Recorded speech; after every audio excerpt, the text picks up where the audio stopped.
Welcome everybody to the 7th Annual Secular Humanist Society of New York Freethought Day Brunch.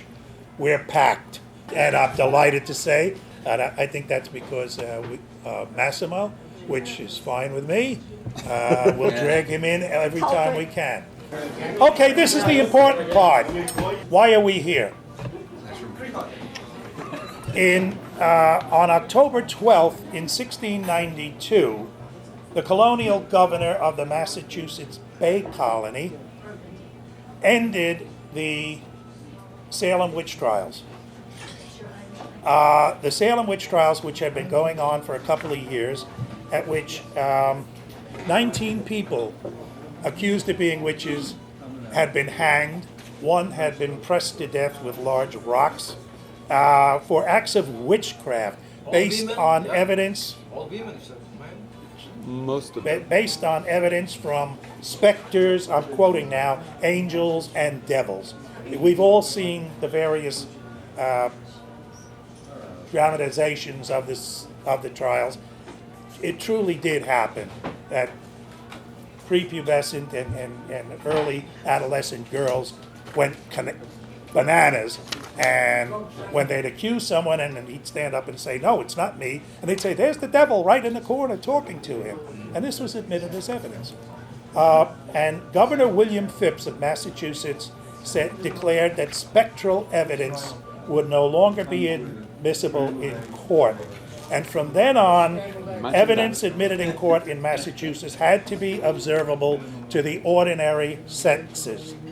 And we have, as the Freedom from Religion Foundation points out, we have a bunch of holidays in this country and around the world that celebrate religious saints and other religious characters, and we have none that celebrate science and reason. And so this is what we do. This is what Freethought Day is about. So raise a glass to Governor William Phipps of Massachusetts and think freely all day long. Thank you. Okay, Massimo Pigliucci, professor of philosophy at CCNY, prolific author. As I said, I wish I could read as fast as he could write. And he's here today to talk about his new love, Stoicism, which he has already communicated to Donna and me, and we are doing little Stoic exercises. Listen to Massimo. All right.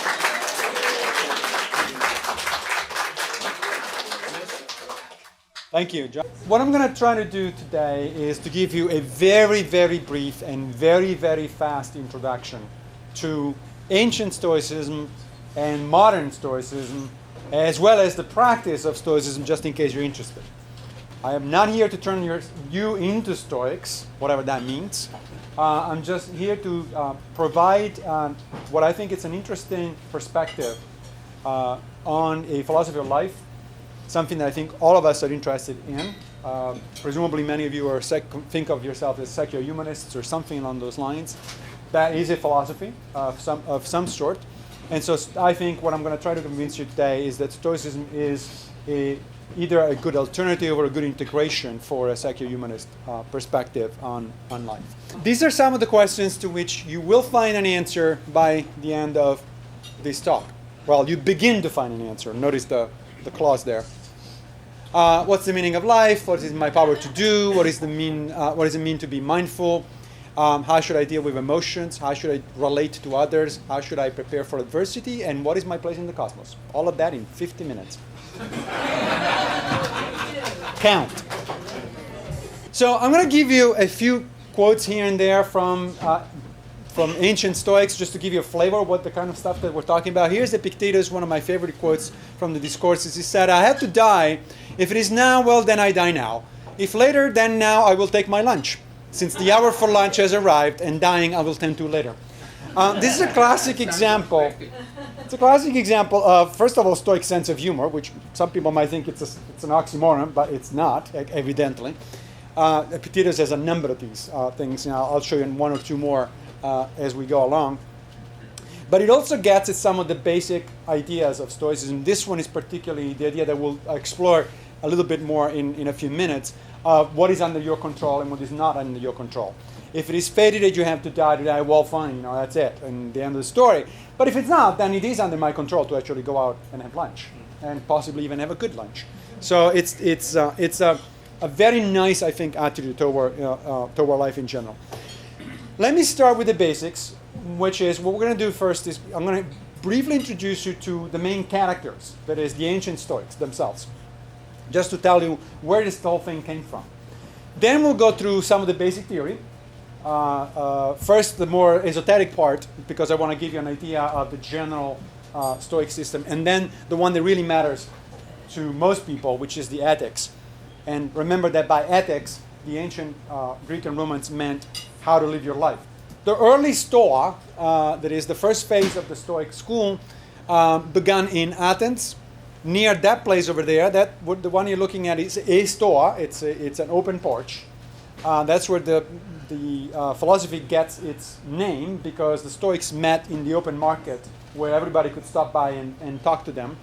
That one is not where it actually started. Where it actually started is a few meters away. You can't see it. It's called the Stoa Poikile, the painted porch. And it's in Athens. It's right there. This one is a reconstruction of another Stoa nearby. The founder of Stoicism is the fellow on the left, Zeno of Citium, which is modern-day Cyprus. Zeno was a merchant. He apparently was going to Greece with a ship, and then a storm just sunk the whole thing. He lost ship and everything that he had. He arrived to Athens, and he said, now what? He was walking around and went to a bookstore, and he said, I heard of these people called philosophers. Do you have anything you suggest in terms of readings, and maybe there is somebody that I can actually learn this stuff from? And apparently the librarian or the bookseller said, yeah, that guy over there. The guy over there happened to be the major teacher of the Cynics school, and so that's how Zeno got into philosophy. He started studying with the Cynics, and then with the Platonists, with the academicians. And then eventually went on to found his own school. That second guy there, Chrysippus of Soli, is the third head of the Stoa, that is the third master, the third teacher of the Stoa, and he's the one that is mostly responsible for the foundations of the logic, the Stoic logic, and the Stoic physics, which I'll introduce you in a minute. He was so influential in the history of Stoicism that later on people said, without Chrysippus, there would be no Stoa. It was that fundamental to the ideas of Stoicism. Now, let's skip the middle Stoa, which took place in the time of the early Roman Republic. And then we get to the late Stoa. The late Stoa, we're in the Roman imperial period. It's important for there's a major reason why we pay a lot of attention to these people, and that is because these are pretty much the only Stoics of whose writings have come to us pretty much intact, or in large part. We have lost most of the writings from, Chrysippus wrote 72 books apparently. Talk about somebody who writes, prodigiously, but we don't have any of them left. We only have fragments, and we only have commentaries by other people about the early Stoics. The late Stoics, on the other hand, Seneca the Younger, who was a senator, influential senator, and advisor of Nero, Epictetus, who was a slave initially and then a teacher, and of course Marcus Aurelius, who was an emperor. Of these people, we do have a lot of writings, especially Seneca. There's a lot of Seneca that has actually survived. So a lot of what we know about Stoicism is actually either from commentaries and secondary sources, ancient sources, or from these guys firsthand. Let me tell you a bit about the other where Stoicism came from, and the other rivals, let's say, to the school at the time. This was a very interesting time in Greek and Roman history, the Hellenistic period. The Stoics were influenced by Socrates, just like all of the Hellenistic schools, to a larger or lesser degree, and in particular by the Cynics, who I've already mentioned. Zeno was initially studying with the Cynics. Now, the Cynics were an interesting bunch. They were very, very minimalist philosophers. I mean, these people were going around in rags with a knapsack containing all their possessions. They had no job. They had no no possessions, no family, no dwellings, nothing. This is the painting there. Shows one of the famous stories. There's lots of famous and funny stories about the Cynics, particularly Diogenes, who was the most famous of the Cynics. And there's Diogenes on the right, who is just taking the sun in his tub. He was living in a tub in Athens.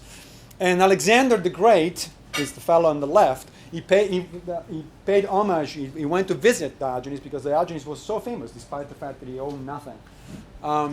And Alexander said, you are such a famous and influential philosopher. Here I am, Alexander the Great. And anything you like, you can just ask, and I will give to you. And Diogenes' response was, sure, get out of the sun. And that was the only thing he asked of Alexander the Great. So we're talking that kind of minimalism, right? Now, some of the other schools that were around at the time, you may have heard of, and may know something of. So there were the Platonists, named, of course, after Plato, who was one of Socrates' students. Aristotle, who was a student of Plato. So Socrates, Plato, and Aristotle are often referred to as the dream team of ancient philosophy. Plato established his own school, the Academy. Aristotle established his own school, the Lyceum. Epicurus, who also established his own school, the Garden. Pyrrho, who was the founder of the Skeptics, not in the modern sense of the term skeptic, but in the ancient philosophical sense of the term. And then you might or might not recognize the last one over there, Paul of Tarsus, right? The guy who actually really built Christianity, not Jesus, because we don't know what the hell Jesus did or said. What we do know is Paul. And basically what we know of as Christianity today is Paul. And it's interesting that it is Paul, because Paul actually was very much aware of the Stoics. He knew Seneca's brother. And in fact, for a while, there was these documents that allegedly were a correspondence between Seneca and Paul. It turns out that it was a forgery. The two never, gasp. Imagine that.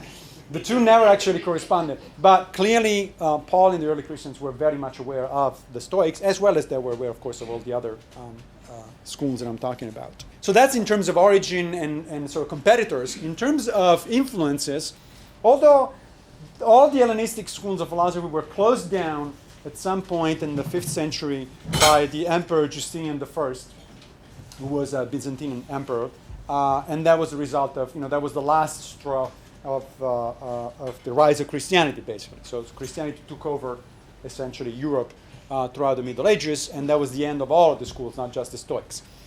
But the last influential Stoic we know of is actually Marcus Aurelius in the 2nd century.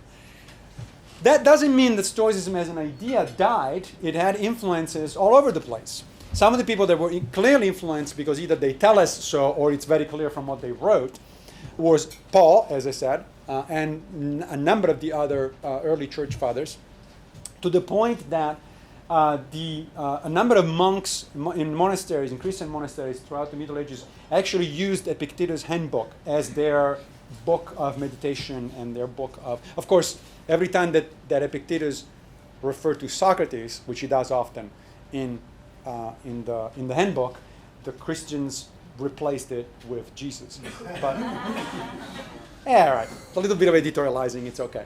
Boetius, Thomas Aquinas, a lot of Renaissance humanists, Giordano Bruno, Thomas More, Erasmus, Montaigne, a little later on, Francis Bacon in England.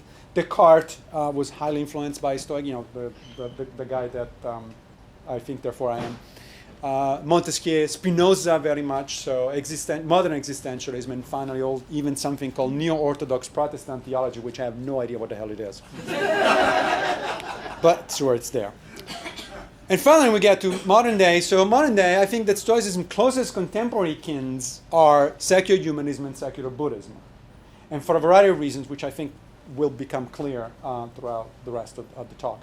There is a lot of similarities. There are some interesting differences, but there are also a lot of similarities between Buddhism and Stoicism. And in fact, you can sort of think of, at a first approximation, you can think of Stoicism as the Western equivalent or the Western response to Buddhism to some extent. Okay, here's another quote from Epictetus. Consider at what price you sell your integrity, but please, for God's sake, don't sell it cheap. Again, you can see the sense of humor. Integrity is important. Why is it important? Because Stoicism is a type of virtue ethics. For the Stoics, just like a number of virtue ethical philosophies at the time, the most important thing in life is your integrity, is your character. Okay? And you're supposed to be practicing that integrity, practicing the virtues. We'll talk about the virtues in a minute. But that is the fundamental component of Stoic philosophy. Stoicism is a system, meaning that it has actually it's a coherent whole. Like all systems, it may actually have things that work or don't work particularly well, and modern Stoics do pick and choose, of course, because these are people who wrote 2,000 years ago, before a lot of modern science and before a lot of modern philosophy even. But nonetheless, I'm going to present you the basic idea of the system so you can appreciate where they come from. So the Stoics used a lot of metaphors to explain what they meant. And one of the best metaphors, I think, is of the entire system is as a garden.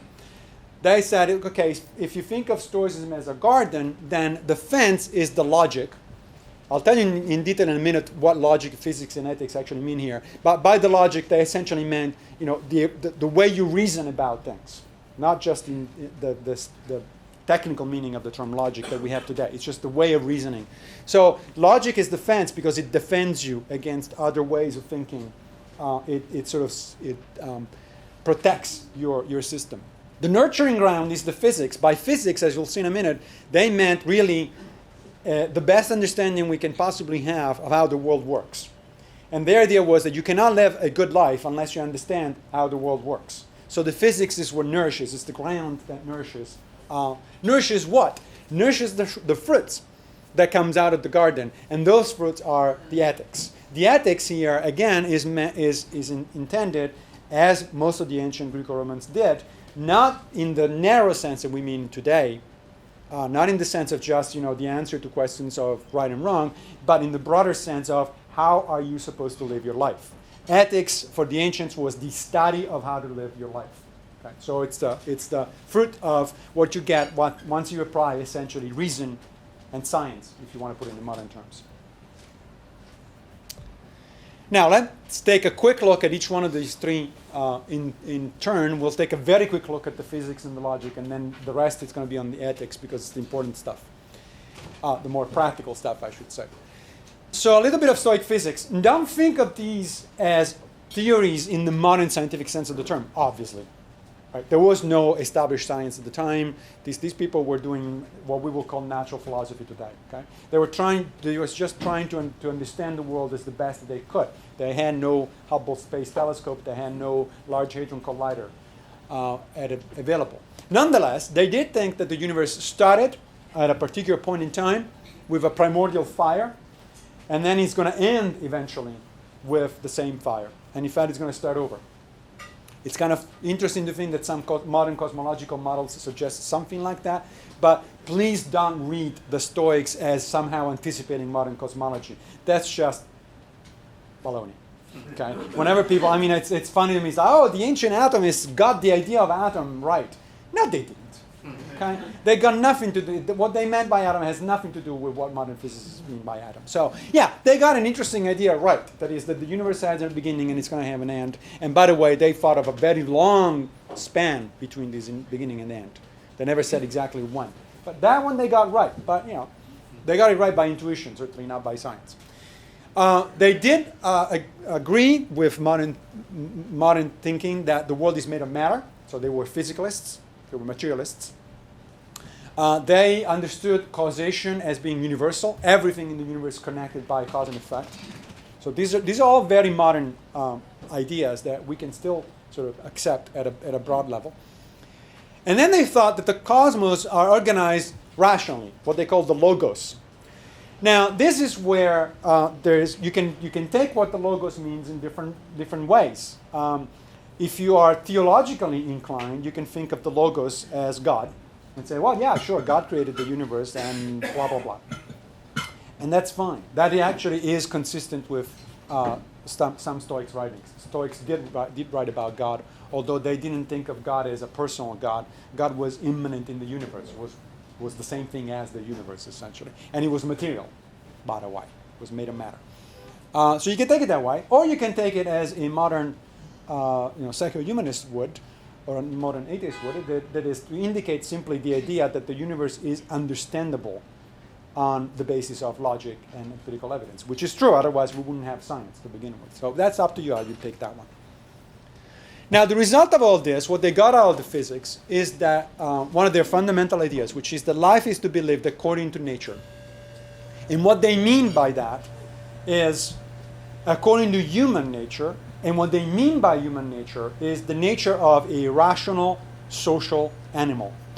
For the Stoics, the Stoics got from their understanding of how the world works that we are social animals capable of reason. And that therefore, the best way to live your life is socially applying reason. That's the basis. That's one of the fundamental ideas that we have from Stoicism. What about the logic?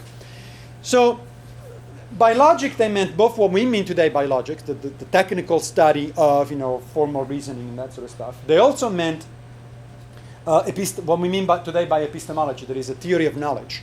How is it that people get knowledge? And also what we today would call cognitive science or psychology, that is the study of how human reasoning works or fails to work sometimes. They were very concerned about what we today would call the logical fallacies, because those are the kind of things that can lead you astray and therefore make wrong decisions about your life, right? So they introduced something called propositional logic, which was very different from Aristotelian logic, which was obviously popular at the time. And actually it's very similar to modern logic. Stoic logic came back into fashion at the end of the 19th century because it's very similar to the kind of logic that modern logicians actually are doing. They thought that knowledge can be attained through reason, and that we are in principle capable of separating true from false. Okay? This is one of the things that they disagree with the skeptics. The skeptics said there is no such thing as knowledge. Humans don't have knowledge. Okay? They cannot claim knowledge. The Stoics said, well, actually, yes, ideally at least we can. And then finally, that knowledge can only be achieved by peer expertise and collective judgment. This is, if you think about it, it's a very modern concept. This is essentially the concept of modern science. Right? The idea that knowledge cannot be acquired by just thinking by yourself about the universe, because it's too easy to fool yourself that you got it right. What you need to do is to compare your ideas with your peers, with people that understand things at least as well, if not better, than you do, and to have this open conversation in a sort of arrive at a collective judgment. So knowledge for the Stoics was a collective enterprise, not an individual enterprise. All of this, as I said, was in the service of nurturing ethics. The physics, that is what we will today call natural science and metaphysics, as well as the logic, were in the service of the ethics. The reason they studied those other two was not because they were just curious about the universe in general. They wanted to know how the universe works, and they wanted to know how reason works because they wanted to live a good life, the best life that is possible. So here's Epictetus again, introducing the ethics and the idea that it's all about virtue. Ask me what the real good in men's case is, and I can only say that it is the right kind of moral character. This is a fundamental concept, as I say, in Stoicism. The measure of a good man or woman, of course, there are modern versions of the Stoic writings where the writings are gender neutral, which I'm pretty sure if the Stoics were writing today, they would write in gender neutral terms. But I picked the original version, which of course talks almost always about men. There are a few examples of Stoic women actually in history, but most of it, of course, is about dead white men. Anyway, it's all about character. So what does it mean to be all about character? It means that you develop a good character if you develop 4 fundamental virtues. These virtues were imported by Christians themselves in their system. These are the 4 cardinal virtues in Christianity, and for good reasons. Wisdom, particularly practical wisdom. Wisdom is the ability to make the best decisions under any given circumstances. It's a practical thing. It's a question of whatever you're faced with. If you're wise, you take the best course of action that is available at that moment. Courage by which they didn't mean just courage in battle, they meant the courage to do the right thing, the courage to face situations that are unpleasant, and so on and so forth, or people who are unpleasant. We'll see a quote about this in a minute. Justice, I'll have a separate slide about justice because the Stoics were very much involved into social activities, into social politics even, but certainly into issues of social justice. This was not an inward-looking philosophy, unlike, for instance, Epicureanism. Epicurus very clearly said, stay away from politics and in the social world because that only causes pain. He did have a point there. It does cause a lot of pain, but the Stoics were actually very much into social action. And then temperance. Temperance is the idea that you want to, self-control. You want to exercise self-control. You want to always do things by the right measure, not in any kind of excess. If you practice these four things, whether you buy into the rest of the Stoic system or not, you're a Stoic. Okay. A fundamental idea of Stoic ethics is the so-called Stoic fork. And I'm going to introduce it by another quote from Epictetus. That's Epictetus, by the way, over there. Some things are under our control. Other things are not under our control. Now, that seems trivial, but you wouldn't believe how many people forget this kind of stuff, okay? And, of course, the wisdom there is to figure out, well, which things exactly are under my control and which things exactly are not under my control, right? So, for instance, to try to give the best talk that I can at this moment is under my control because I prepare for it, I'm responsible for the slides, I read the texts, and so on and so forth. To convince you that Stoicism is something to pay attention as soon as you walk out of this, it's not under my control. Okay? I can influence it, but it's not under my control. That's up to you. And therefore, my goal should be here not to convince people, but only to deliver the best talk that I can. Right? So my desire is simply to deliver the best talk that I can. Whatever happens afterwards is up to you. It's outside of my control. And if I start worrying about things that are outside of my control, then I'm just going to have a miserable life, according to Epictetus. Okay? All right, fine, the virtues. But what about the rest of life? I mean, we're not all going around all being virtuous and that's it. There's other things. There's drugs, sex, and rock and roll, and all sorts of other stuff, right? So what about all that other stuff? Here's, I think, where the Stoics really got it right and where they really were brilliant. Let me set up this thing for a minute because it takes a little bit of background to understand where I'm coming from. I mentioned the Cynics, right? For the Cynics, who at the time were a dominant school, influential, not dominant, but influential school. For the Cynics, virtue was the only thing that mattered. Everything else is go to hell. In fact, everything else is distracting. Okay? So if you have property, family, friends, it's all a distraction. It distracts you from the thing, which is virtue. As you can imagine, the Cynics never became particularly popular. Distraction from what? From virtue, from practicing virtue. That's it, right? So, never been very popular as the ascetic lifestyle is never very popular. It's always out there.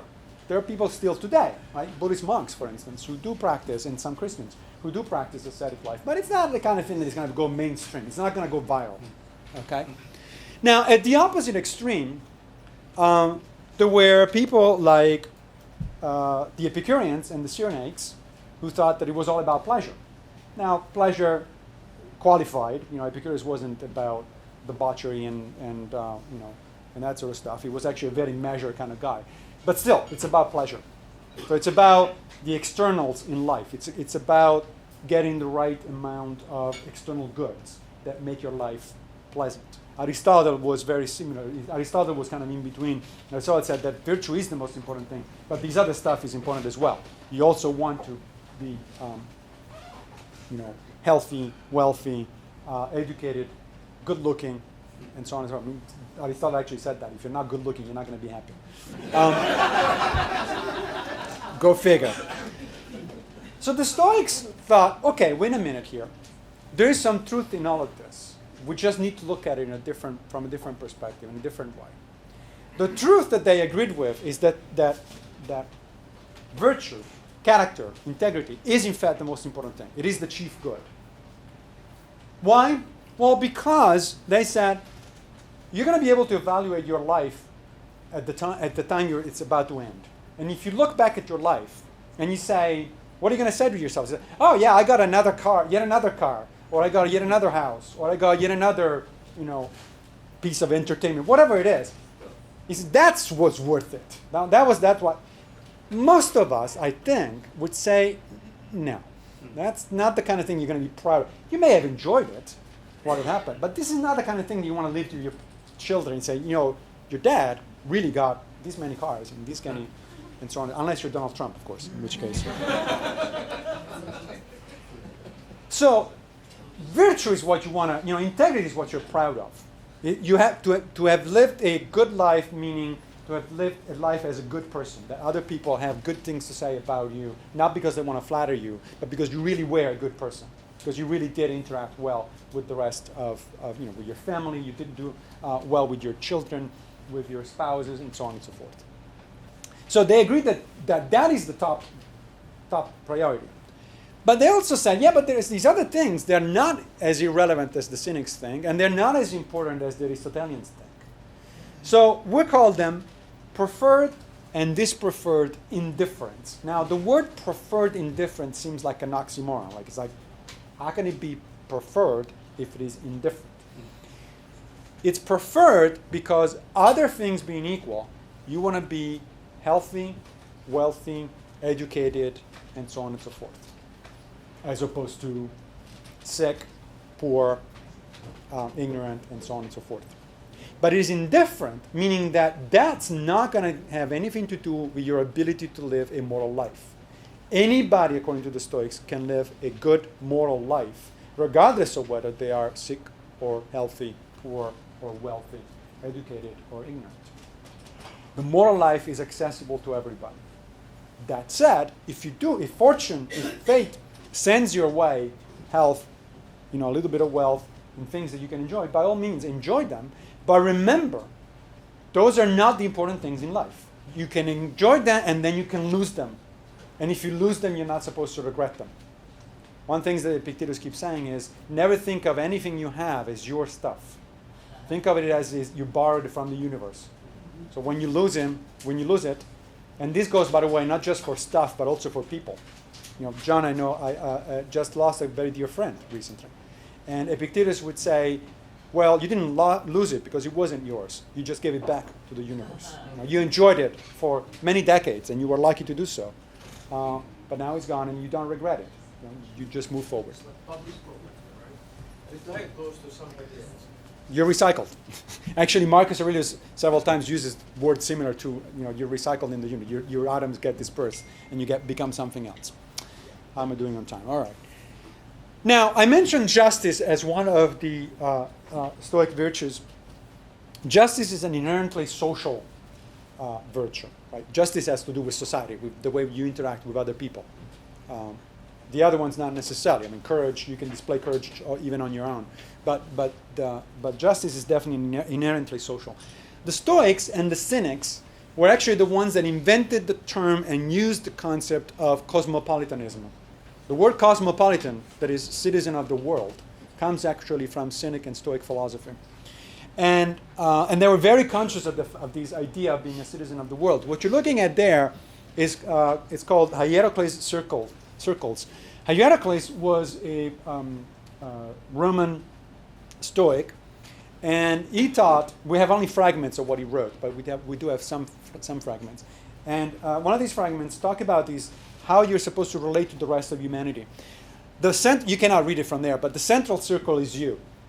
The Stoics, unlike the Buddhists, were very much into self. They agreed that there is such a thing as a self, and you are you. That's it. And any consideration about the rest of you starts with you, not because you are more important, but because you is you. You are the one making doing those considerations, right? The next circle is your family, the people that are close to you, right? Your children, your spouse, and so on, or your parents. The circle after that is your friends. The circle after that is people in your city, or your polis, to use the Greek term. And then after that is the people in your nation. And then after that is all of humanity. And the idea was that You may have heard of modern versions of this. Peter Singer, who is a utilitarian ethicist, talks about the expanding circle of concern, of ethical concern. For Hierocles, it was almost the opposite. He thought of this as a collapsing circle of concerns, meaning that you're supposed to rein in, to bring in the external circles closer and closer to you so that you care more and more about people that are actually far from you. And he actually had technique. The Stoics were very big in practical techniques. He had techniques about doing this. He says, so in order to do this, when you walk in the streets and you meet somebody who you don't know, but he's a little older than you are, call him uncle. Or if you're somebody your age, call him brother or sister. Because that is a way in which you can train yourself to think of them as brothers and sisters and uncles and members of your family. You keep bringing them in. And if you do that for most of your life, then you really start feeling like they are in fact part of your family. So here's Epictetus, as the way he put it is do as Socrates did, or if you're a Christian, do as Jesus did. Never reply to the question of where he was from with I am Athenian or I am from Corinth, but always I am a citizen of the world. Now, the next little topic that I want to bring up is misconceptions about Stoicism. I don't know what you guys have heard about Stoicism before. I mean, I know some of you have actually heard quite a bit, but some of you may not have. And yeah, it's more like this, right? Yeah. Most people today, if they think about Stoicism, they think about Spock. There is a reason for that, as it turns out. Gene Roddenberry, the creator of Star Trek, actually designed the character of Spock after the Stoics. He was supposed to be the Stoic on Star Trek. The problem is that Roddenberry, for all his brilliance, didn't do much research on what Stoics were supposed to be like. And so we get, of course, the picture of the extremely logical, lacking empathy, lacking emotions kind of guy. That's not what Stoicism is supposed to be. And so that's a caricature, unfortunately. As much as I love Spock, it is a caricature of Stoicism. The Stoics did not, in fact, seek to suppress emotions. What they thought was that you need to transform emotions. You need to look at emotions and separate the good ones, the positive ones, from the negative ones. Okay? You have to apply your judgment to emotions. Emotions are a natural part of being a human being, so you cannot suppress them. There's no way you can avoid them even if you wanted to. What you can do is to look at the emotion that you're having, like fear, for instance, or lust, or whatever, and look at it and try to create some distance between you and emotions. Say, well, who are you, and am I supposed to give you assent or not? Are you a good idea or not? Sometimes the answer is yes, sometimes the answer is no. The goal is to achieve, through this process, some degree of inner calm. Here's Epictetus' modern version. Keep calm and carry on. So they distinguished between propatos, which are the instinctive reactions we all have. If you see a threat, you're gonna be afraid. You're gonna have fear. That's an instinctive reaction. Okay? There's just adrenaline is going to rush through. There's nothing you can do about it. It's a natural reaction of human beings. But they distinguish those from what they call eupatos, which are the feelings resulting from correct judgment. So you stop and you say, wait, why am I afraid? Oh, because I've heard a sound in the other room. Well, is the other sound a burglar? Is it a ghost? Or is it more likely my cat? Go check it out. If it's your cat, then you don't need to be afraid, unless you have a really big cat. Right? The goal ultimately was to reach what the Stoics call apatheia. Now, apatheia is, of course, related to the modern word apathy, but it doesn't mean apathy. In fact, quite different. It means peace of mind, in the sense of something that results from a clear judgment and the maintenance of equanimity in life. So you achieve apatheia when you go through life knowing the difference between what is good and what is not good, knowing the difference between what is really dangerous and what is not, knowing the difference between what you ought to do and what you ought not to do. That's the kind of inner calm. So in that sense, the Stoics are like Spock. They're calm, but they're calm because out of knowledge and out of cultivating positive emotions, not out of suppressing emotions. Okay, fine. What about the practice? I mean, people presumably interested in practice if they're interested, not necessarily in ancient philosophy. So very briefly, I'm going to give you a list of Stoic so-called spiritual exercises. There's a number of them, actually. We did a Stoic camp with a friend of mine recently where some of the people that are here came. And by the end of the camp, I think we listed something like 32 or 33 exercises on the board that you could do. So there's a lot that can be done. This is going to just give you an idea of some of the main ones. In order to sort of answer the question, well, okay, so what does it look like if I actually were interested in this practically as opposed to just reading the texts, right? For instance, what I do fairly regularly is, I start my morning with a morning meditation. The morning meditation is simply finding a quiet place in your apartment. And I know this is New York, it's difficult, but it can be done. And think about the day ahead. Think about the challenges you might encounter in the day ahead. A meeting at work, or in my case, teaching my students, or having to do with colleagues, or whatever it is. And visualize those instances and trying to think ahead of time about the challenges and remind yourself of which virtues you might be in need of or called for in order to deal with those challenges. The three in the middle are things that, well, actually, the second and the third are things that I don't do every day, but I do it at least once a week, sometimes 2 or 3 times a week. The view from above is, and you can do it any time of the day, it doesn't have to be the morning. The view from above is actually, it's a visualization where you start looking at yourself from above. So you picture yourself in your mind, you close your eyes, and then you sort of zoom out. And you start looking at yourself from further and further away until you see your apartment, and people live in your building, and then people live in your city, the country, the planet, and you keep zooming out as far as you can, all the way to the parallel universes if you can get there. Why? This is a way to remind yourself of the fact that you're a minute part of a larger, much, much larger cosmos, and that your own problems are really not that important in the large scheme of things. They're important to you.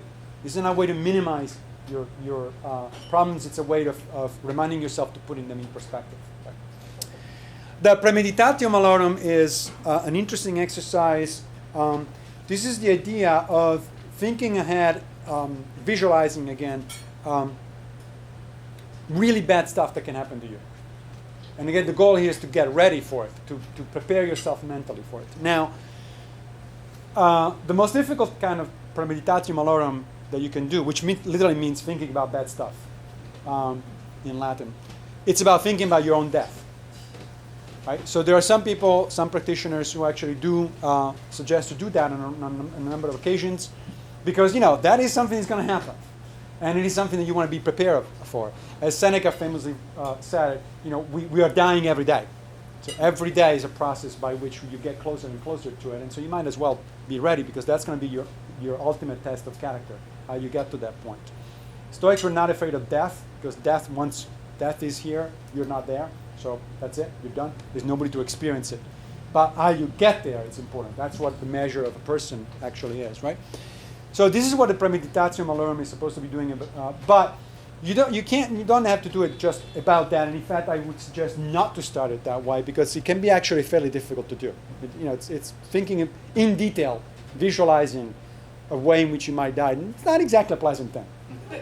So you might not want to start there. Start with something much simpler, like my friend Greg, who regularly has to meditate in that sense about the annoying guy who is certainly going to meet on the subway on the way to his commute, right? The guy that clips his fingernails on the thing, or eats his sandwich all over the place, or he just bumps into him, or plays music at high volume, or you name it. You have had the experience. You can start with that, and the idea again is the same. However, is that you think ahead of time about challenges, and you get used to the idea that this is going to happen, and you cannot prevent it. You cannot prevent your own death, and you cannot prevent the jerk on the subway from doing what he's doing. What you can do, however, is to change your mental habit about it. You change your way you think about what's going to happen.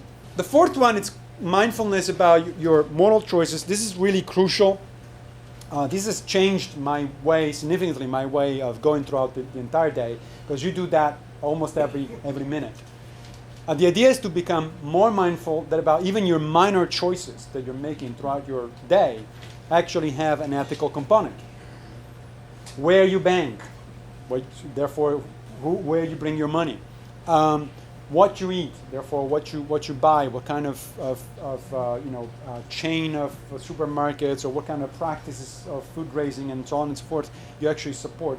All of those things. Of course, how you interact with other people, how you treat your colleagues, how you treat your friends, and so on and so forth. All of those have an ethical dimension to it, a moral dimension to it.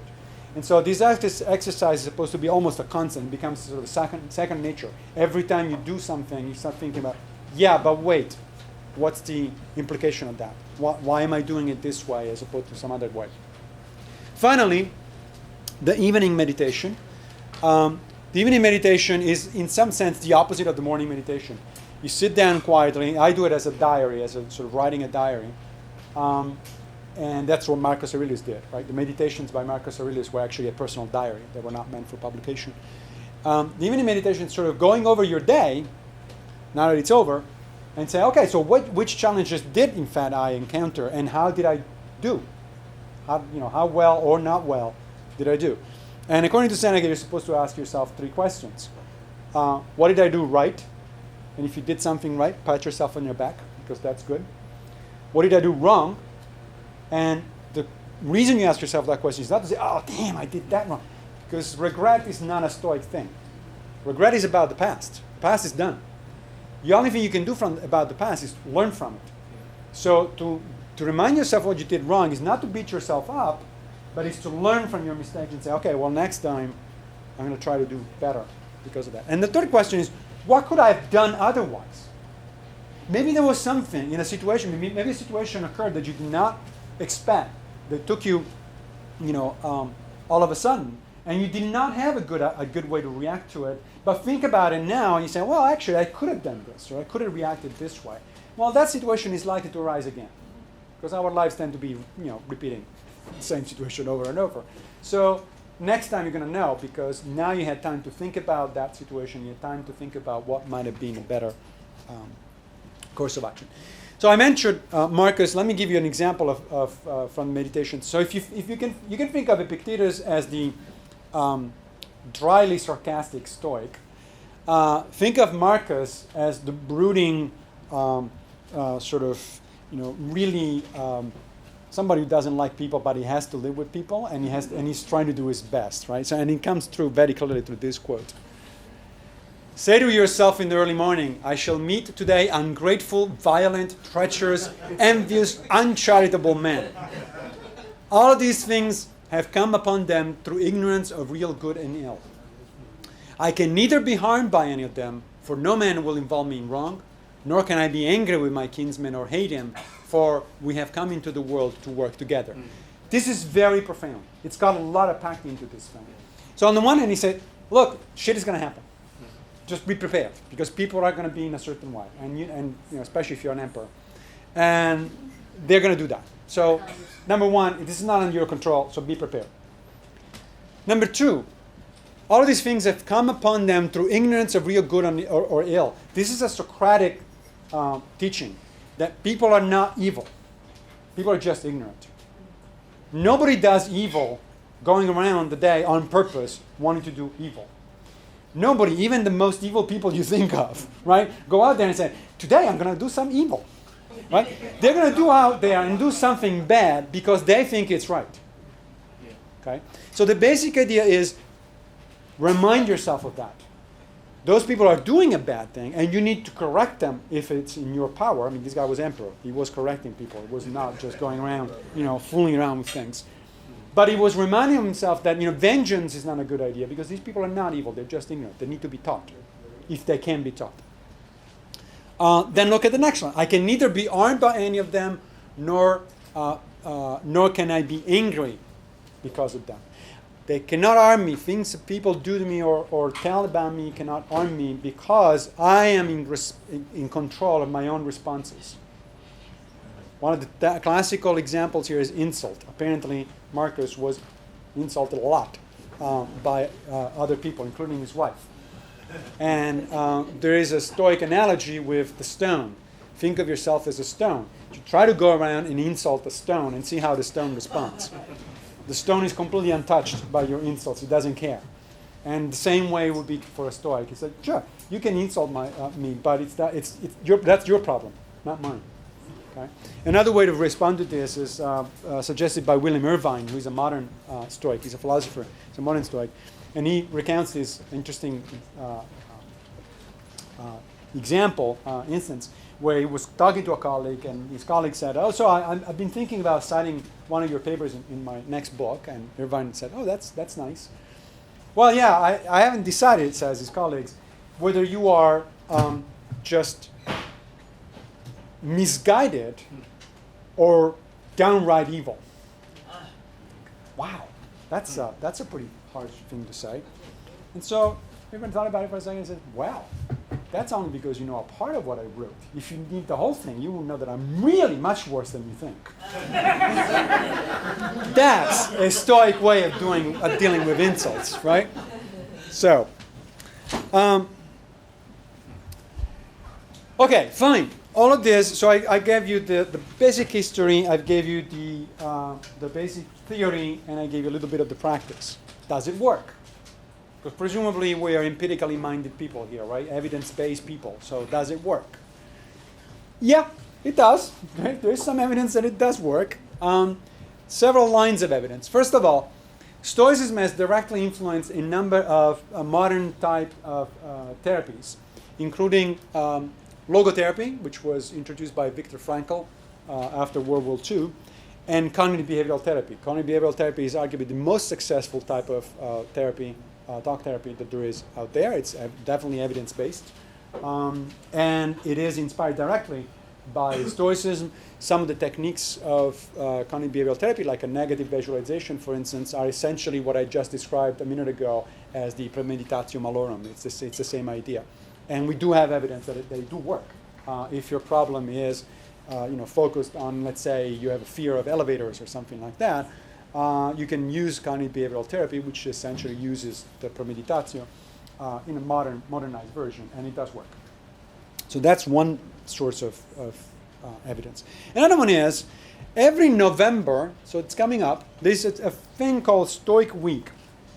It's organized by a group of researchers, philosophers, and therapists at Exeter University in England. The main event is in London, but it is worldwide because you can actually subscribe to it on their website and download the manual on how to do it, the handbook for how to do it. It's a full week of practice as a Stoic. And so what it is you download this handbook. It tells you day by day what to do, what kind of exercises to do, and how to behave, and take notes about what you're doing. And then when you come in, you will be given a number of, come in as in electronically come in, log in. You will be given a series of questionnaires which measure a number of things that are pertinent to these on a number of scales that are pertinent to these kind of study. And then at the end of the week, you'll be given the same exit questionnaire, and then people have been comparing this for the 3 years that have been doing this. So it's an ongoing experiment. And then a subset of people will actually follow through 6 months later if they decided to actually keep practicing. Now, this is, of course, not a controlled experiment in the sense that there's no there's no blind, first of all. No double blind. There is a blind, because they don't have access to your information. But there is no double blind. And also, there is no control. This is done with only with people who are actually interested in Stoicism, so it's a self-selected sample. Nonetheless, here are the results. After Stoic Week, just 1 week, people report about a 16% average on a scale of life satisfaction, increased life satisfaction, 10% increase on a scale of flourishing, 11% increase on a scale of experiencing positive emotions, and 16% reduction in the experience of negative emotions. This is after 1 week. If you keep practicing for 6 months, these numbers go up. Not a lot. I mean, they get into the 15, 20%, 25%, but still, that's pretty good for 6 months practice. So there is some evidence that this thing works. Although I would caution, of course, that there is a distinction between a therapy, where it does make sense to ask, does it work or does it not work empirically, and a philosophy of life. In the case of a philosophy of life, it doesn't really make much sense to say, does it work or does it not work, because the question is, does it work for you? Is it something that resonates for you? Is it something that helps you? The fact that it does or it does not help other people is entirely irrelevant. So Stoicism may or may not be your cup of tea. If it is, great. If it isn't, great. But that's not the kind of thing that it really can be, makes much sense to submit to empirical scrutiny. And that's my last slide. Thanks very much.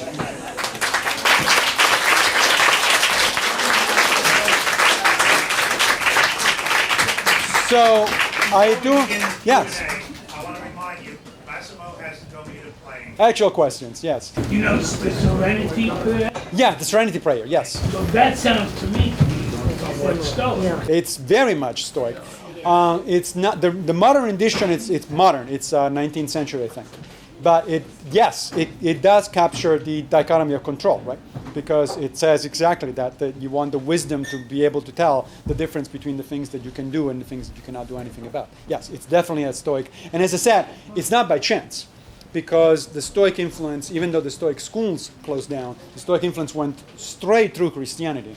The Christians clearly rejected Epicureans, but they accepted a lot of Stoicism. And there is a good reason for it. Because the Epicureans were atomists, right? The Epicureans' metaphysics was one of random atoms, atoms randomly bumping into each other, and that's how you get the universe. This is something that Christian could simply not deal with, right? Because it's a chaotic origin of the universe, not a rational one.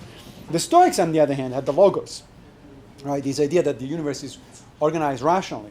So the Christians were much more sympathetic to the Stoics than to the Epicureans.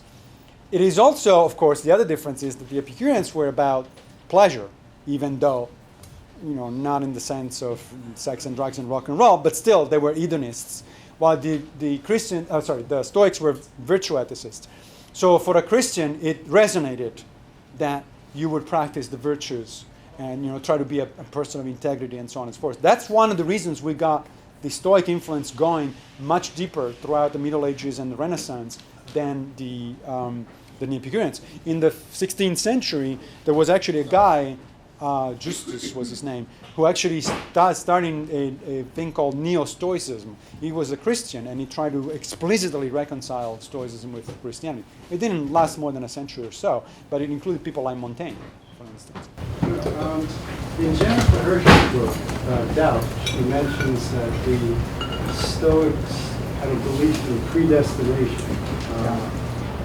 Can you elaborate on that a little bit? Yeah, the Stoics had a belief in fate, right? In fact, the Stoics always say, they always use what is called a reserve clause whenever they promise something. So I could say to John, I'll be at the meetup, fate permitting, meaning that something could happen that it would get in the way, right? I could get run over by a car, and that's it. I'm not going to be at the meetup. It's not under my control, right?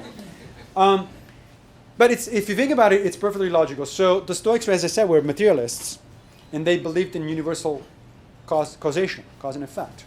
And if you're a materialist and you believe in universal cause and effect, then you're bound to be a fatalist in that sense.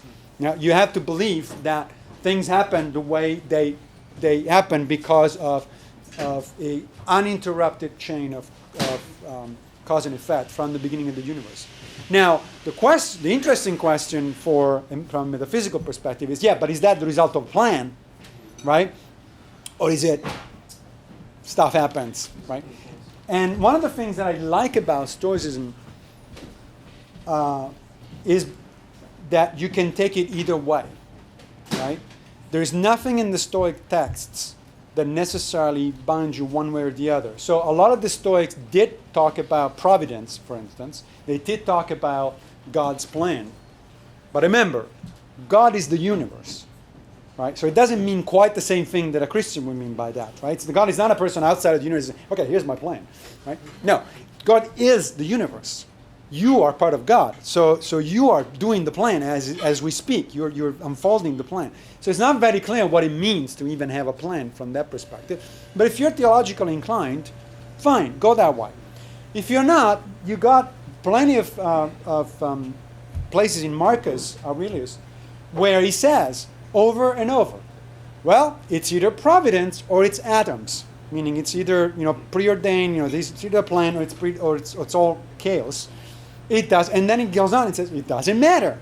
You still have to do what you have to do, and I think that's a very modern way of looking at things, and it makes Stoicism ecumenical.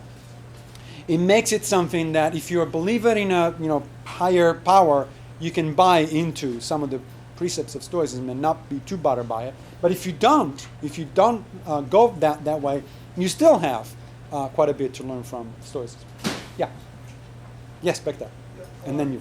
There's one part of this which, this is not the first time that I'm experiencing it, but where I do have a lot of doubt or a lot of skepticism about. Yeah. And it's, I'll just give one little example about fear of death, and you gave the Stoic response to that. But nevertheless, fear of death is pretty widespread, I would say, universal. Yeah. Right? So, and fear of death and many other things are really very frightening to most or very many people. How can we discount that? I mean, maybe there's something about our very nature where, in other words, to say, well, let's not work against our nature. That's a part of Stoicism, right? But isn't to deny those fears, right? That there's something solid to those fears, like our nature. Doesn't that go against our nature? Yeah, that's an excellent question. There are at least two bits to the answer. One, the Stoics and actually the Epicureans in this on this regard, they agree with the Stoics. They wouldn't say deny the fear. Fear is a primal human emotion. It cannot be denied. You either have it or you don't. It's not this kind of thing you can deny or you can suppress or something like that. It's there. The question is how you deal with it. So you want to spend your life, thinking about your death and how awful it is that you're going to be dead, or you want to say, well, it's something that I don't have any control over, therefore let me get on with the rest of my life, and then we'll see. It seems to me like the second attitude is a much more constructive one, and by the way, it's one that actually most people do take, because I don't know many people that actually pathologically think about, about their death on a regular basis. Those people will be crippled in their way of, of actually dealing with life. So that's one way to answer. It's not a question of denial as much as a question of trying to develop, think about what the best attitude to develop is. Now, interesting point about, isn't that against human nature? What I said that phrase, follow nature, right, or live according to nature. This is a Stoic. If there were to be a single Stoic motto, that would be it, a Stoic bumper sticker, follow nature. But it doesn't mean what a lot of people seem to think it means. So when I say that phrase, people start thinking about tree hugging. It's not about tree hugging. It's not about going around in nature naked and whatever. But it's also, more importantly, not about what you were hinting at. That is, it's not about accepting human nature such as it is, because there are a lot of ugly things about human nature. I mean, yes, we are capable of reason, but most of the times we actually rationalize. We use reason in a bad way. We are capable of great acts of generosity, but we're also capable of very great acts of viciousness. We are capable of friendship, but we are naturally xenophobic, and so on and so forth, right? So if it were just a matter of go with whatever human nature is, that would be a very simplistic and, in my mind, incredibly unappealing sort of natural philosophy. What the Stoics said was the most important thing about human nature, the two most important things about human nature, are that we're social animals and that we are capable of reason. When they say rational, they didn't mean that we are rational all the time, only that we are capable of reason. That's the best thing we can do, ideally. So to follow nature, or to follow human nature, means to do your best to do reason, to apply reason to social living. It doesn't mean follow whatever thing comes naturally to you, because a lot of the stuff that comes naturally to us, it's actually pretty bad, and it's not the kind of thing you necessarily want to follow. Yeah. See, there is an opinion that at the end of the last period of Roman Empire, there was general degradation of morals. Yeah. Christianity and as I said, Stoicism was a kind of counter-reaction to this. Okay? Don't see any parallel with today's development, the degradation of moral values. So there is this idea that has been floating around about the Roman Empire toward the end of its history. Sort of one of the reasons it collapsed was because of lax morals, essentially. Actually, it's a consequence. Yeah. And the idea is, well, isn't something like that also been happening today, let's say in the United States, which arguably is the closest thing to the Roman Empire we got in the 20th and 21st century. I actually don't believe that kind of story very much. It serves a certain kind of narrative. I mean, the Christians certainly were happy to say, "Ha, we came in and we saved the Roman Empire," because they were going down the drain, down to hell in a handbasket, and then we came in and we reestablished morals. But in fact, the history of Christian morality during the Middle Ages is anything not much to be that happy about. Not only that, right? Not only that. It's the general picture, okay? Right, but that's the problem with the general picture, that I think actually doesn't match the facts on the ground. And you can say that there were corrupted, morally corrupted Roman politicians in the early empire as well as in the late republic. This is the story of humanity. You always have corrupted politicians, people who are in power and are corrupted. And you always have the occasional exception, the guy who's actually fighting against the Bernie Sanders of the moment. In the case of the ancient Romans, Cato the Younger, who fought against Julius Caesar, something like, or Marcus Aurelius, for instance, himself. But those are exceptions. The rule is typically corruption at the highest level of power and government. So I'm not sure that I buy that reason. There are very good reasons why historians think that the Roman Empire ended. Most of them don't have to do with morality. They have to do with economic practice. In fact, there is a book that is coming out in a few days, literally next week, I think, by a very, very good British historian. And the title, I don't remember her name, but the title of the book is easy to remember. SPQR, which is the Latin acronym that stands for the Senate and People of Rome, right?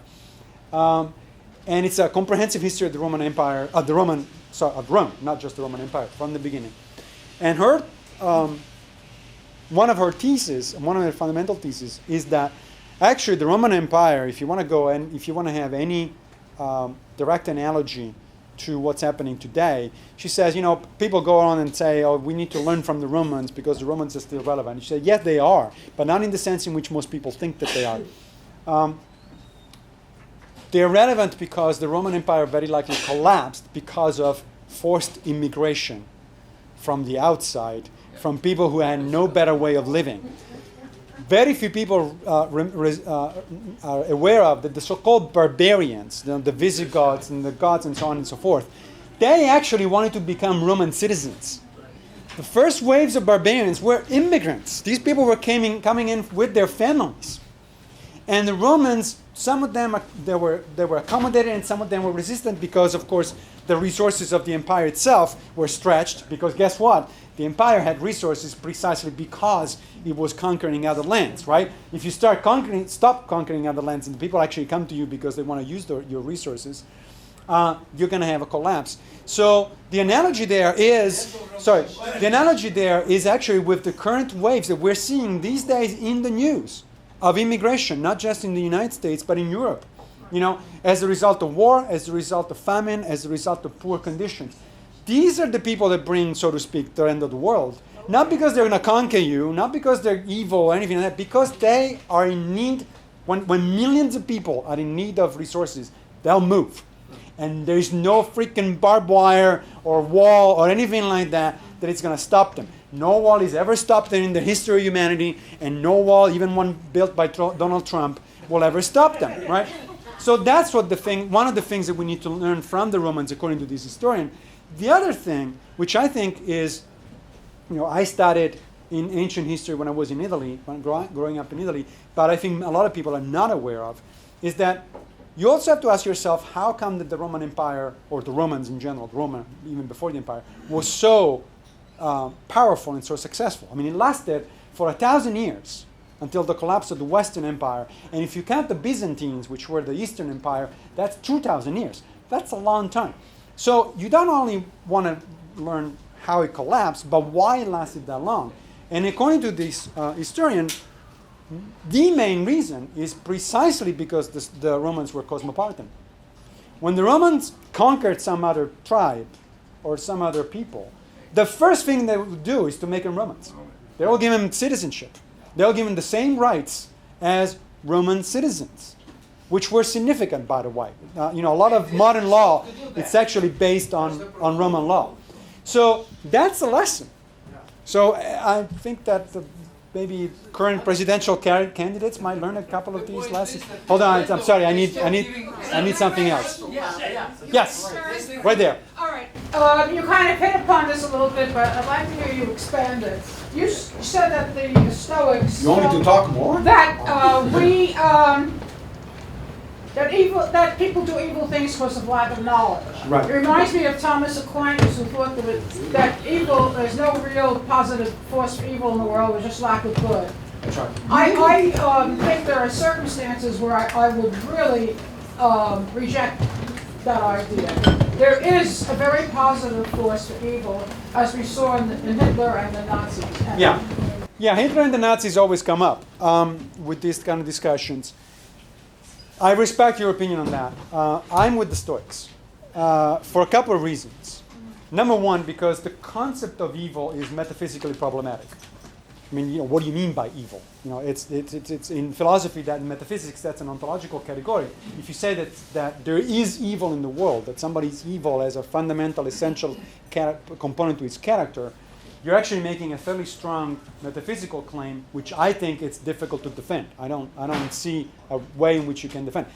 Aquinas, I mean, if there is any way you can defend that kind of claim, is from a Christian theological perspective, right? You can say, well, the devil is the evil incarnate.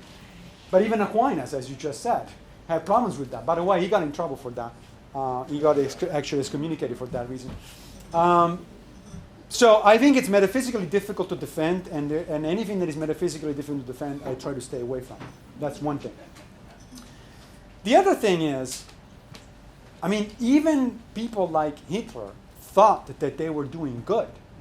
If you talk to them, if you read them, if you see what their speeches and what they were talking about and all that sort of stuff, they thought they were doing good for the German nation, for whatever it is. Now you say, but that's grotesque and unthinkable and all that. I agree. But that means that even these people who are the quintessential example of evil, it's Hitler, right? I mean, somebody has to come up with one example, is Hitler. And yet even Hitler thought that he was doing well by his people. That he was doing good things by his people. So now, the Stoics and the Romans were not stupid. When Marcus says, there's several parts in the Meditations where he said things like that, right? There is no evil, it's all ignorance. And then he goes on to say, so if you can teach them, teach them. But sometimes that is not possible, in which case you have to stop them. I mean, again, he was emperor. He wasn't messing around with things, right? This isn't a counsel for inaction. This isn't a counsel for sitting on your butt and say, well, whatever it is, it is. This is simply a counsel for not demonizing the other side. It's for saying, look, it's unfortunate. They are doing bad stuff. They need to be stopped. But I don't need to go on and invent stuff like evil that then it's going to justify my need for revenge and things like that. I don't need to revenge. I just need to stop them. Yeah.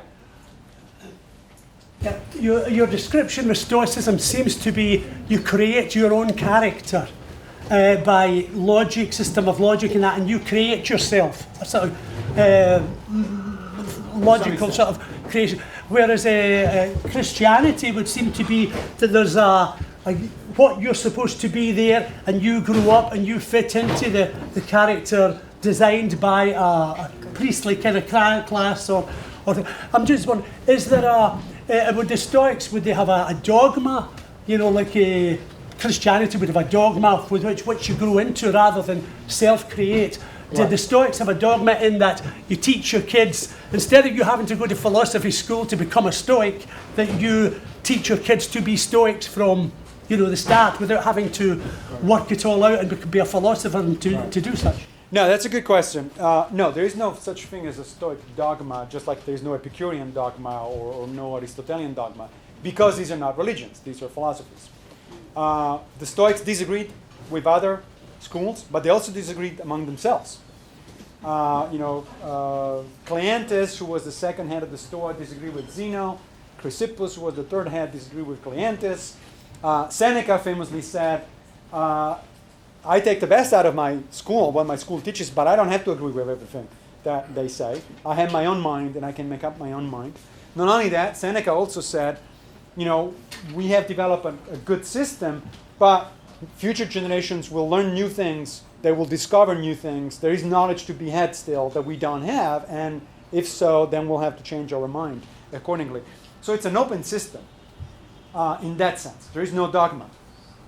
That said, of course, you have to buy in some of the basic ideas, because if you don't, then it makes no sense if you call yourself a Stoic, right? And you can call yourself something else, but not a Stoic.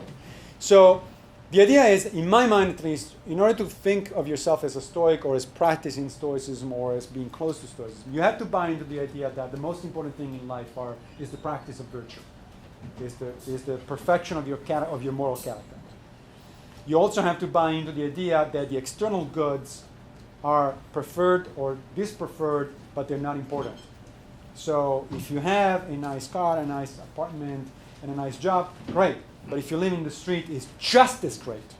It's just as great from the point of view of your character. It doesn't matter. It makes no difference at all. If you buy into those couple of things, I think pretty much you're behaving like a Stoic, whether you think of yourself or not as one. Now, are those dogmas? They're not dogmas. They're just assumptions or precepts of the philosophy, right? That means you can reject them. You can say, no, that doesn't work for me. And in that case, you're not a Stoic. You don't practice Stoicism, but that's perfectly fine. Nobody's going to, tell you that you're going to hell as a result of not doing that.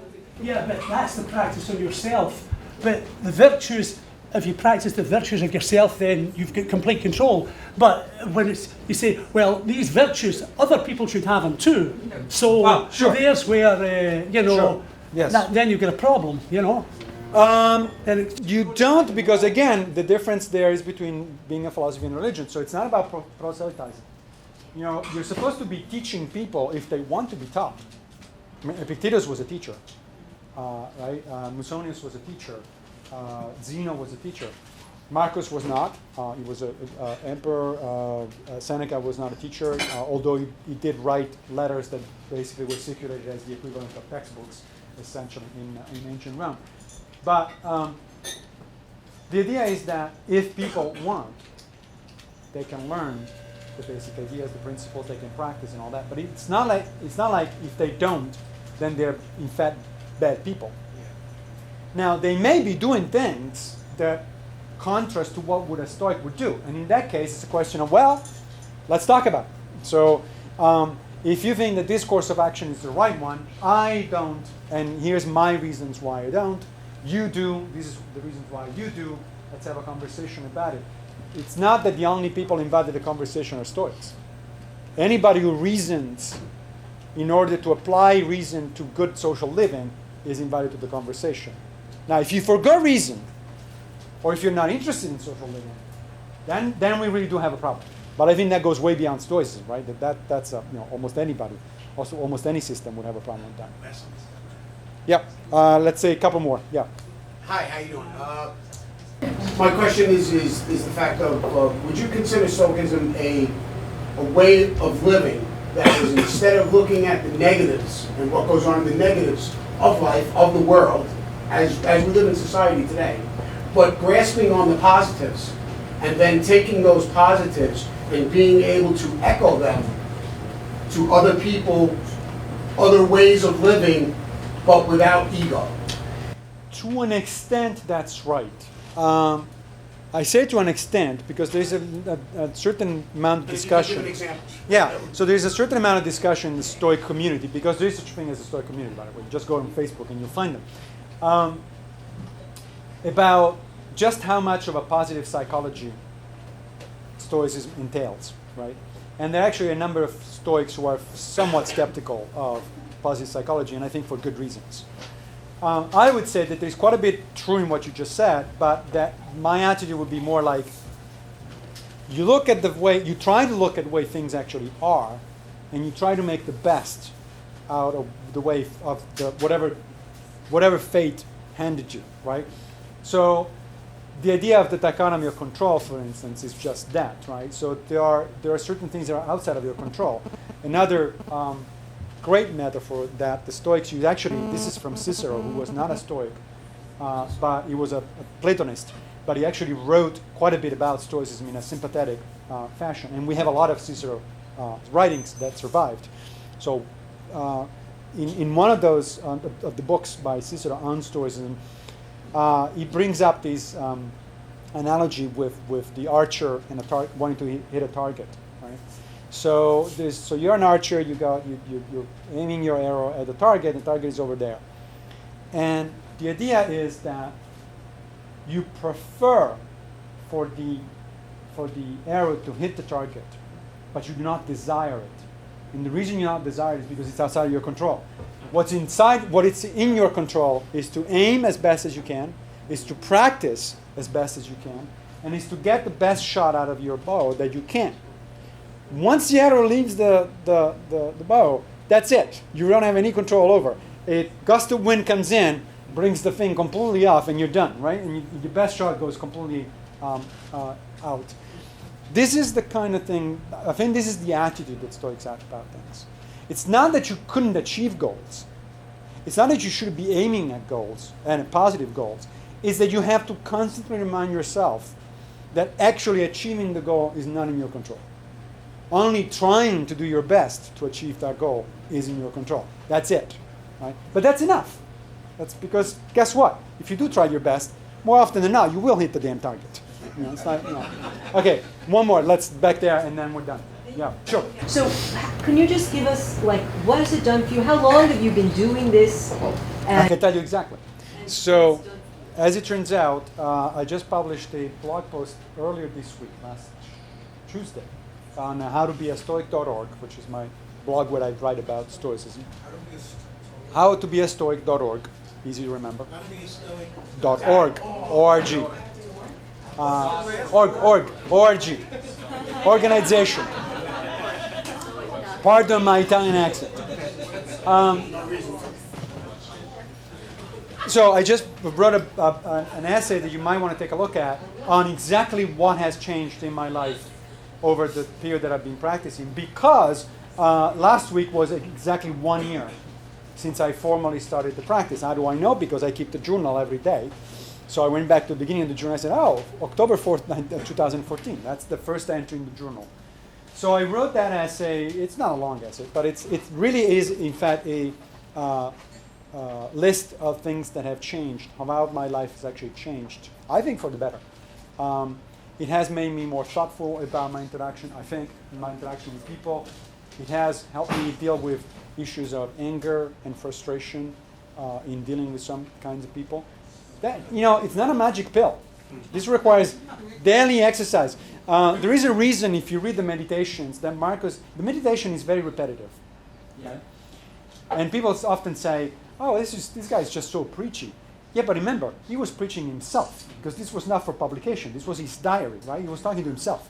And the reason it's repetitive is presumably because Marcus made the same mistake over and over, and then went back and said, "Damn it, I did it again." Right? So now let me remind myself that I really shouldn't be getting angry with the slave, or whatever. So it's not a magic bullet here. We're talking about a practice, and it's a commitment, right?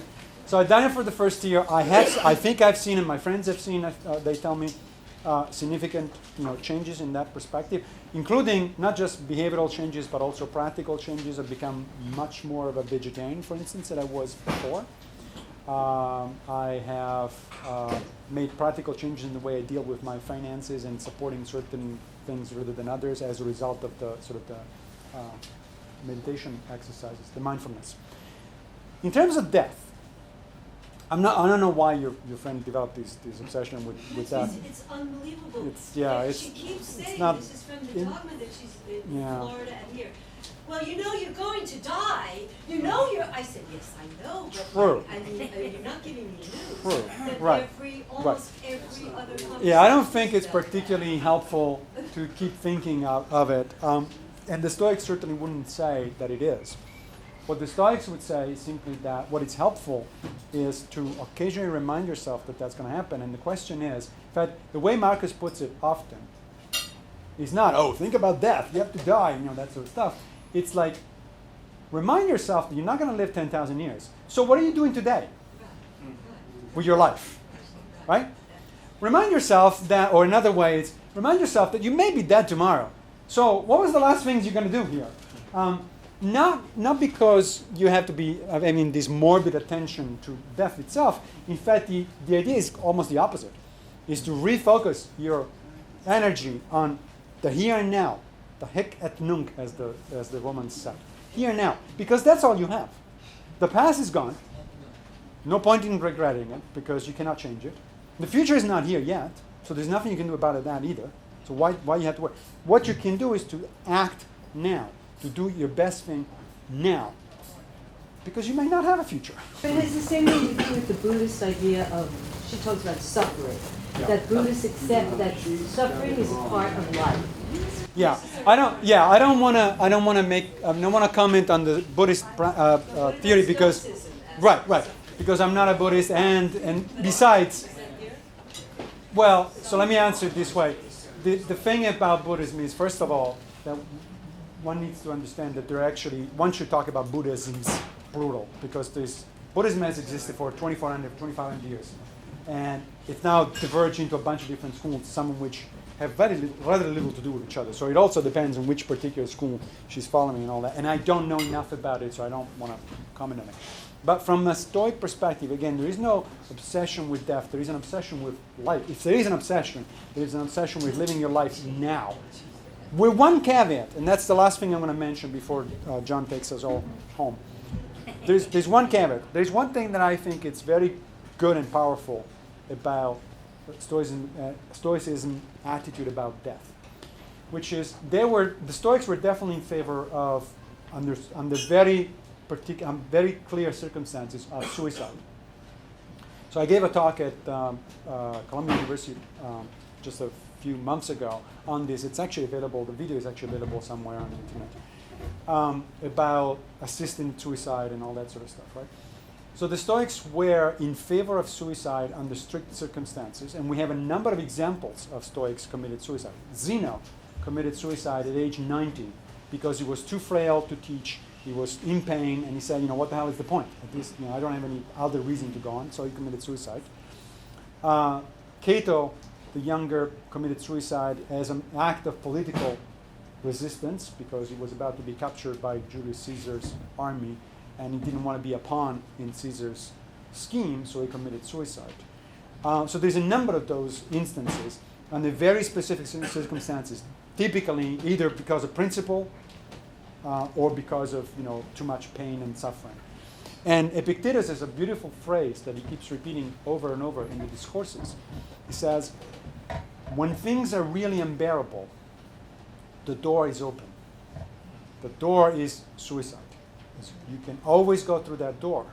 But then he also adds, but if you don't go through it, it means you don't really think that things are that awful, so get on with it.